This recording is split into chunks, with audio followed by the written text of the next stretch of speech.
اور ہمیں ماشاءاللہ بڑا انجوائے کیا ہم نے رمضان المبارک کو. بہت ٹھنڈے موسم میں ہم نے سارے روزے رکھے ہیں.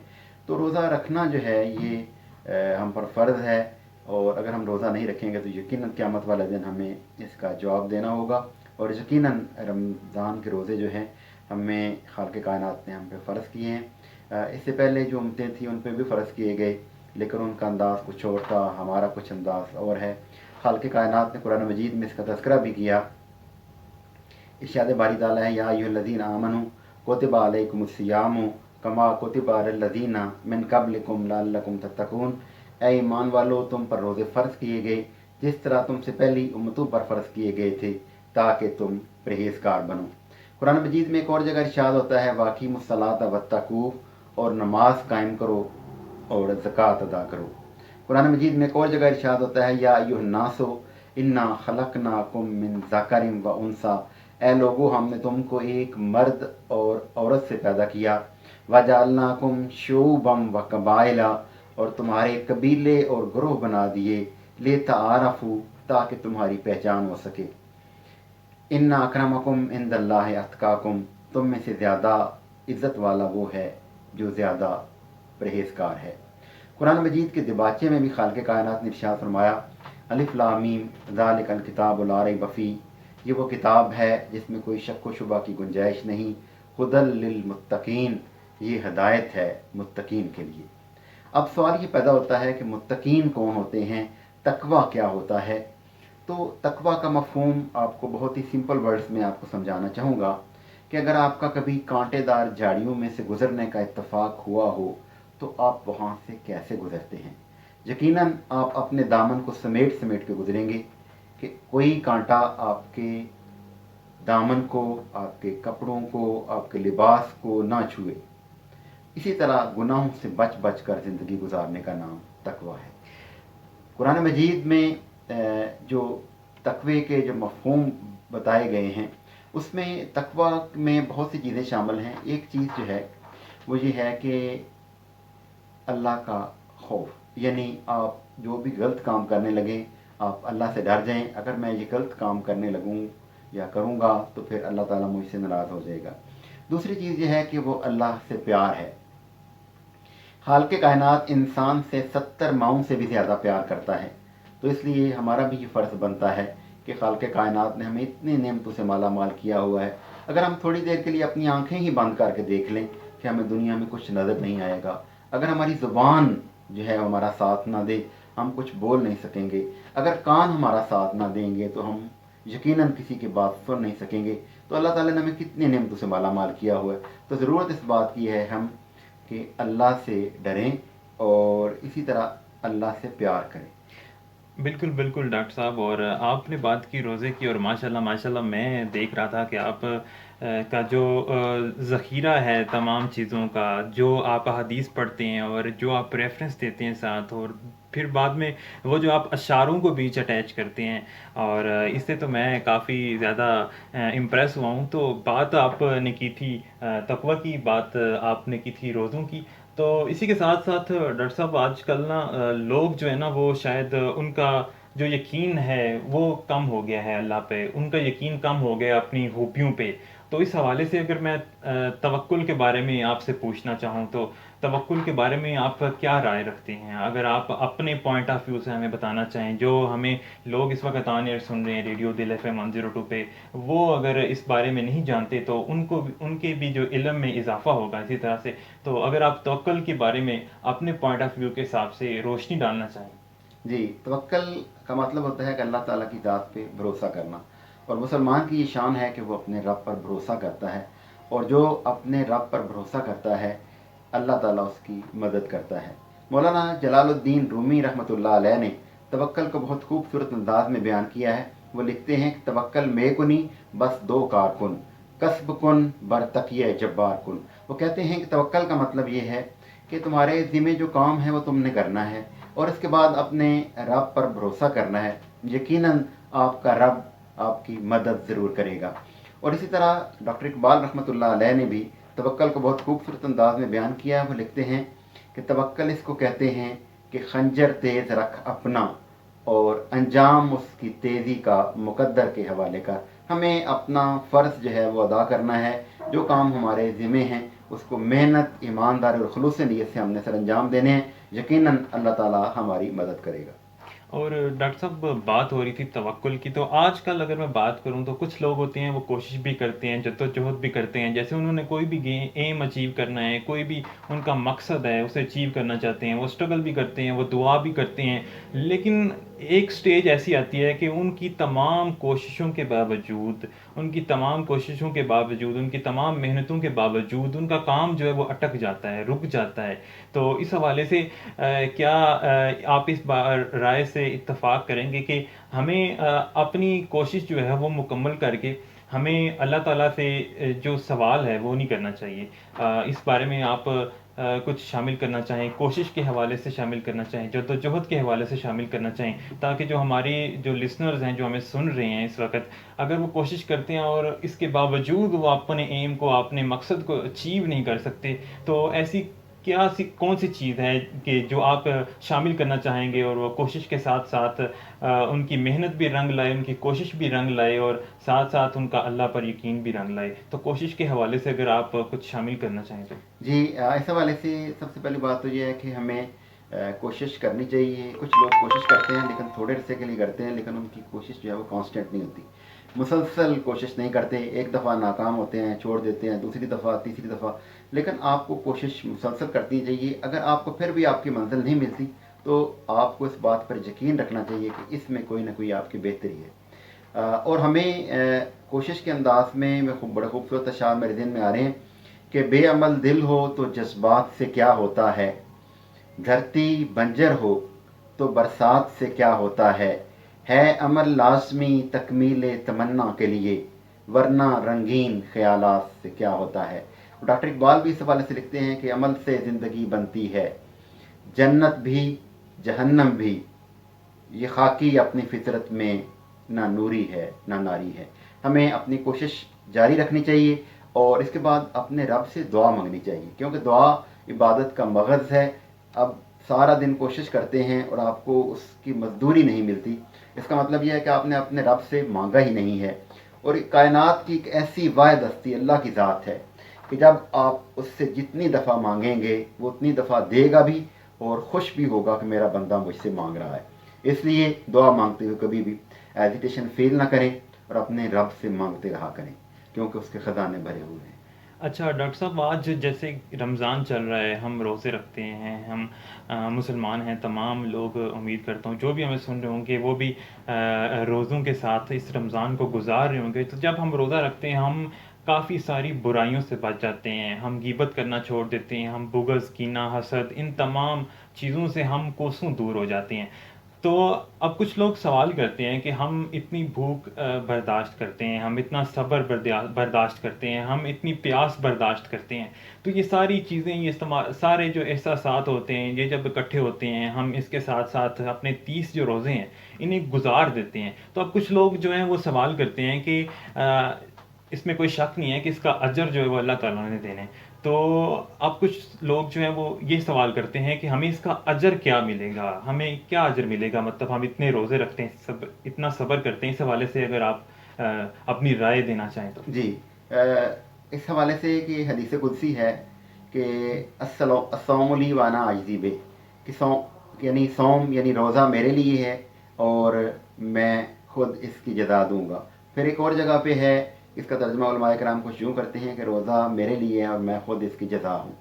اور اسی طرح اس کا مطلب یہ ہے کہ یہ اتنا بڑا عمل ہے کہ جس کا عمل کا اجر خالق کائنات ہمیں خود عنایت فرمائے گا. اور یقیناً اس کی لمیٹیشن ہم مقرر نہیں کر سکتے، اس کی حدود مقرر نہیں کر سکتے. اللہ تعالیٰ روزہ رکھنے کی وجہ سے ہم سے کتنا راضی ہو گیا. اور اسی طرح روزہ دار کو 2 خوشیاں ملتی ہیں. ایک روزہ کے افطار کے وقت کہ جب وہ سارا دن بھوکا پیاسا رہنے کے بعد اپنے رب کی بارگاہ میں حاضر ہوتا ہے، رب سے دعائیں مانگ رہا ہوتا ہے اور اس کے سامنے طرح طرح کی نعمتیں پڑی ہوتی ہیں، وہ رب کی نعمتوں سے لطف اٹھا رہا ہوتا ہے اور اس کو بڑی خوشی ملتی ہے کہ سارا دن بھوکا پیاسا رہنے کے بعد اب اللہ تعالیٰ نے اسے پھر ایک دفعہ موقع دیا ہے کہ وہ ان طرح طرح کی نعمتوں سے لطف اندوز ہو سکے. اور دوسری خوشی اس کو رب کے دیدار کے وقت ہوتی ہے کہ جب خالق کائنات روزہ دار کو اپنا دیدار کرائے گا. اور اسی طرح روزہ دار کی ایک بہت بڑی خوبی یہ بھی ہے، اور اللہ تعالیٰ کی طرف سے اس کو انعام یہ بھی ملے گا کہ جنت کے 8 دروازے ہیں، ان میں سے ایک دروازے کا نام باب الریان ہے، یعنی ریان ہے، اور اس دروازے میں سے صرف وہی لوگ داخل ہوں گے جو روزہ دار ہوں گے۔ تو اسی طرح روزہ دار کے منہ کی بو اللہ تعالیٰ کو مشک و عنبر سے بھی زیادہ پسند ہے۔ تو یہ کتنا بڑا عمل ہے کہ جب ہم روزہ رکھتے ہیں تو ہم رب کی رضا کے لیے سارے کام کرتے ہیں۔ ماشاء اللہ ڈاکٹر صاحب، آپ نے تو کافی ایک لمبا اور کافی، وہ کہتے ہیں نا، آسان الفاظ میں اس کا مفہوم سمجھا دیے، اس کے فائدے بتا دیے۔ تو اب ہم روزہ رکھتے ہیں تو اب کچھ لوگ جو ہیں وہ سوال کرتے ہیں، کچھ لوگوں کے ذہن میں آتا ہے کہ ہم نے بھوک سے تو روزہ رکھ لیے، ہم بھوکے تو رہ گئے ہیں 16 گھنٹے، 17 گھنٹے، 18 گھنٹے، 17.5 گھنٹے۔ تو جب ہم صرف بھوک کا ہی روزہ ہوتا ہے، یا کوئی اور بھی چیزیں ہیں جو روزہ جن سے ہمیں بچاتا ہے یا بچانے کی کوشش کرتے ہیں، یا کوئی ایسی چیزیں ہیں، کچھ ایسی عادتیں ہیں جو ہماری زندگی میں شامل ہو جاتی ہیں، اور رمضان کے بعد بھی ہم انہی عادتوں کو اپنانا شروع کر دیتے ہیں، اور اس کے ساتھ ساتھ زندگی کے جو دن ہیں انہیں گزارنا شروع کر دیتے ہیں؟ اس بارے میں اگر آپ کوئی رائے دینا چاہیں تو۔ ایکچولی یہ جو روزہ جو ہے نا، یہ ماہ رمضان پورا مسلمان کی تربیت گاہ ہوتی ہے۔ یہ سمجھ لیے کہ ایک ریفریشر کورس ہوتا ہے کہ آپ نے سارا سال باقی کیسے گزارنا ہے۔ اگر آپ کچھ چیزیں اسلام کے حوالے سے بھول چکے ہیں، اگر آپ غریبوں کا دکھ برداشت کرنا بھول چکے ہیں، آپ غریبوں کی بھوک کو محسوس نہیں کرتے، غریبوں کی پیاس کو محسوس نہیں کرتے، تو آئیے آپ رمضان میں یہ ساری چیزیں سیکھ لیں۔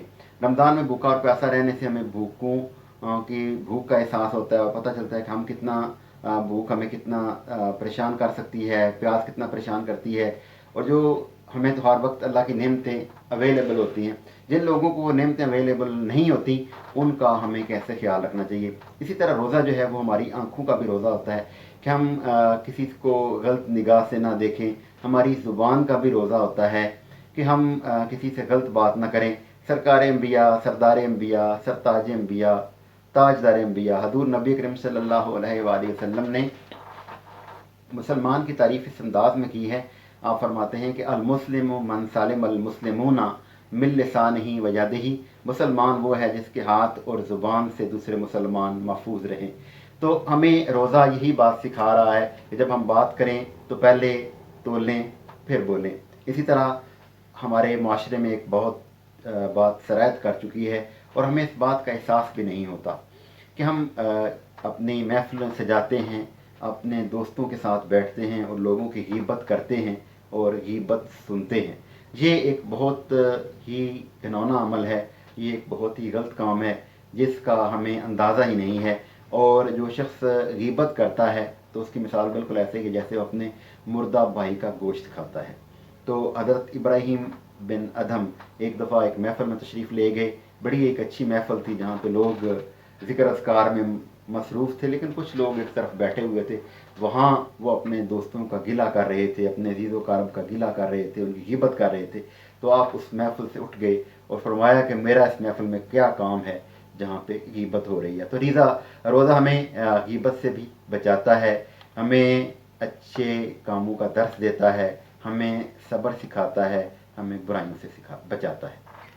جی ڈاکٹر صاحب، ماشاء اللہ آپ نے کافی علم میں اضافہ کیا، اور کافی ایسی چیزیں تھیں جو میرے علم میں بھی نہیں تھی، اور مجھے ایسے لگ رہا ہے کہ جو لسنرز ہمیں سن رہے ہیں ان کے بھی علم میں نہیں ہوں گی۔ تو جو لسنرز ہمیں سن رہے ہیں انہیں میں یہ بتانا چاہوں گا کہ اگر آپ اپنی رائے شامل کرنا چاہتے ہیں تو بہت ہی آسان طریقہ ہے، آپ اپنے موبائل کی رائٹ میسج آپشن میں جائیں، وہاں پہ دل لکھیے، چھوٹا سا وقفہ دیجیے، اپنے دل کی بات لکھیے، اپنے نام، اپنے شہر کے نام کے ساتھ ہمیں بھیج دیے 4471 پر۔ اسی کے ساتھ ساتھ ڈاکٹر صاحب، آپ نے بات کی روزے کے جو فوائد ہمیں حاصل ہوتے ہیں، جو ہمیں آگے بھی زندگی میں لے کر چلتے ہیں، جس کے ہمیں بہت زیادہ بے بہا فائدے ہوتے ہیں، لیکن کچھ لوگ ایسے ہوتے ہیں جو روزہ رکھنے کے ساتھ ساتھ اللہ کا قرب نصیب کرنے کے لیے، اللہ کا قرب حاصل کرنے کے لیے کہ اللہ کا قرب انہیں نصیب ہو جائے، وہ اعتکاف بیٹھتے ہیں، وہ علیحدہ ہو جاتے ہیں روزمرہ کی زندگی سے، وہ روزمرہ کی روٹین سے علیحدہ ہو جاتے ہیں، وہ ذکر اذکار میں لگ جاتے ہیں، اللہ تعالیٰ کی جو حمد و ثنا میں لگ جاتے ہیں، اور اسی کے ساتھ ساتھ اللہ تعالیٰ کی عبادتوں میں مشغول ہو جاتے ہیں۔ اور کچھ لوگ ایسے ہوتے ہیں جو گھر میں اعتکاف بیٹھتے ہیں، جیسے کہ خواتین بیٹھتی ہیں، اور کچھ لوگ ایسے ہوتے ہیں جو علیل ہوتے ہیں اور گھر بیٹھتے ہیں، کچھ لوگ ایسے ہوتے ہیں جو مسجدوں میں چلے جاتے ہیں، اور کچھ لوگ باقاعدہ تبلیغ کا حصہ بن جاتے ہیں کہ 3 دن کی تبلیغ کے لیے میں جا رہا ہوں، میں ہفتے کی تبلیغ کے لیے جا رہا ہوں. تو یہ جو اعتکاف ہے، روزہ تو گزر رہا ہے ساتھ ساتھ، جو اعتکاف ہے وہ انسانی زندگی پہ کیا اثر انداز ہوتا ہے، اس کی سوچ پہ کیسے حاوی ہوتا ہے، یہ کیا مثبت چیزیں جو ہیں اعتکاف لے کے آتا ہے انسان کی زندگی میں، اس بارے میں اگر آپ اپنی رائے دینا چاہیں تو. جی، اعتکاف جو ہے وہ دو طرح کا ہوتا ہے. ایک تو سنت اعتکاف ہے، ایک نفلی اعتکاف ہوتا ہے. نفل اعتکاف جو ہے وہ آپ کسی وقت بھی آپ مسجد میں جاتے ہیں، جب جا کے نویز سنت الاعتکاف آپ نیت کر لیتے ہیں اعتکاف کی، جتنی دیر کے لیے آپ مسجد میں رہتے ہیں وہاں پہ آپ عبادات کرتے ہیں، وہاں پہ آپ ذکر اذکار کرتے ہیں، وہاں پہ آپ نماز پڑھتے ہیں، نوافل پڑھتے ہیں. تو آپ جب تک وہاں پہ رہتے ہیں آپ کو وہاں اس کا ثواب ملتا رہتا ہے. اور اسی طرح جو ہے سنت اعتکاف جو ہے وہ رمضان کے آخری 10 دنوں میں کیا جاتا ہے. اور اس کا بہت بڑا فائدہ ہوتا ہے کہ آپ سارا کچھ چھوڑ کے اللہ کی رضا کے لیے 10 دن کے لیے آپ اپنے سارے رشتے اور ناطے توڑ کے اپنا رشتہ اور ناطا اپنے رب سے جوڑ کے مسجد میں ایک کونے میں جا کے بیٹھ جاتے ہیں اور اپنے رب کو راضی کرتے ہیں، اپنے رب کی رضا حاصل کرتے ہیں، ذکر اذکار کرتے ہیں، تلاوت کرتے ہیں، اور اسی طرح درود پاک کثرت سے پڑھتے ہیں، نوافل پڑھتے ہیں. وہاں پہ جانے کا فائدہ یہ ہوتا ہے کہ وہاں پہ آپ کو ایک ایسا ماحول مل جاتا ہے کہ آپ کو پتہ ہوتا ہے کہ آپ نے چاشت کے نوافل کب پڑھنے ہیں، اور اسی طرح قرآن پاک کی تلاوت کا ٹائم کب ہوگا، اور اسی طرح آپ ذکر اذکار کب پڑھیں گے کریں گے. یہ ساری کی ساری چیزیں آپ وہاں پہ سیکھتے ہیں.